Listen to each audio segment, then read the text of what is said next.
నమస్తే, welcome to I news. ప్రపంచ దేశాల మధ్య టెక్నాలజీ యుద్ధం ముదురుతున్న వేళ అంతర్జాతీయ వైజ్ఞానిక రంగంలో ఒక భయంకరమైన కలకలం రేగుతోంది.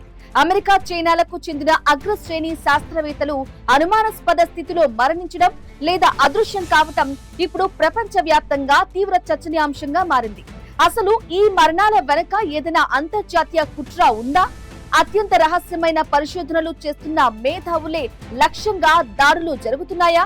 ఈ షాకింగ్ వివరాలు ఇప్పుడు స్పెషల్ స్టోరీలో చూద్దాం.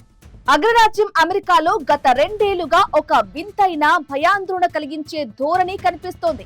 అణుశక్తి, ఏరోస్పేస్, రక్షణ రంగాల్లో అత్యంత కీలకమైన పరిశోధనలు చేస్తున్న దాదాపు 11 మంది మేధావులు మరణించడం లేదా జాడ లేకుండా పోవటం ఇప్పుడు పెను సంచలనం సృష్టిస్తోంది. ఈ జాబితాలో retired air force general William Neil McCasland నుంచి నాసా శాస్త్రవేత్తల వరకు ఉన్నారు. ఫిబ్రవరి 2026లో న్యూ మెక్సికోలోని పర్వతాల్లో హైకింగ్ కు వెళ్లిన మెక్సాస్లాండ్ ఇప్పటికీ తిరిగి రాలేదు. అంతకు ముందు నాసా జెట్ ప్రపల్షన్ ల్యాబ్ పరిశోధకురాలు మోనికా రెజా కూడా ఇలాగే అదృశ్యం కావడం పలు అనుమానాలకు తావిస్తోంది. వీరిద్దరూ గతంలో క్లాసిఫైడ్ ఆయుధ వ్యవస్థలపై కలిసి పనిచేయటం ఇక్కడ గమనార్హం. ఈ మిస్టరీ కేవలం అమెరికాకి పరిమితం కాలేదు. అటు చైనాలో కూడా ఇదే తరహా పరిస్థితులు కనిపిస్తున్నాయి. చైనా రక్షణ రంగంలో వార్ గేమ్ నిపుణుడిగా పేరుగాంచిన ఫెంగ్ యాంగ్హే ఇటీవల బీజింగ్ లో జరిగిన ఒక రోడ్డు ప్రమాదంలో మరణించారు. అర్ధరాత్రి జరిగిన ఈ ప్రమాదంపై చైనా మీడియా ఆయనను బలిదానం చేసిన వ్యక్తిగా అభివర్ణించడం అంతర్జాతీయ నిపుణులను ఆశ్చర్యపరిచింది.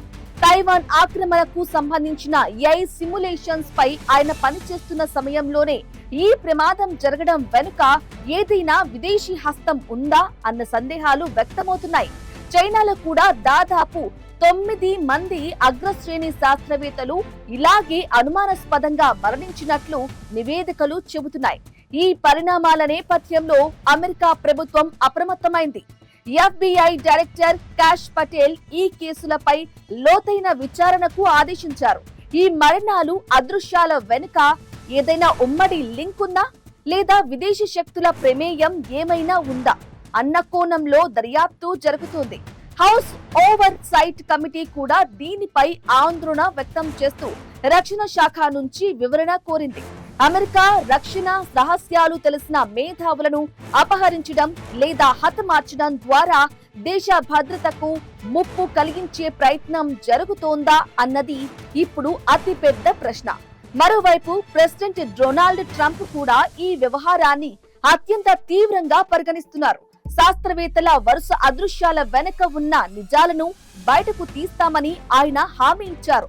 గ్రహాంతర రక్షణ, హైపర్సోనిక్ క్షిపణులు, అడ్వాన్స్డ్ న్యూక్లియర్ రీసెర్చ్ వంటి సెన్సిటివ్ విభాగాల్లో పనిచేసే వారి లక్ష్యంగా కావటం అంతర్జాతీయ నిఘా వర్గాలను ఉలిక్కి పడేలా చేస్తోంది.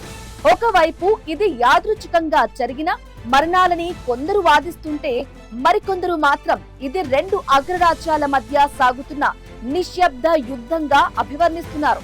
శాస్త్రవేత్తల ప్రాణాలకు రక్షణ లేని ఈ పరిస్థితులు ప్రపంచ వైజ్ఞానిక పురోగతిపై ఎలాంటి ప్రభావం చూపుతాయో వేచి చూడాలి.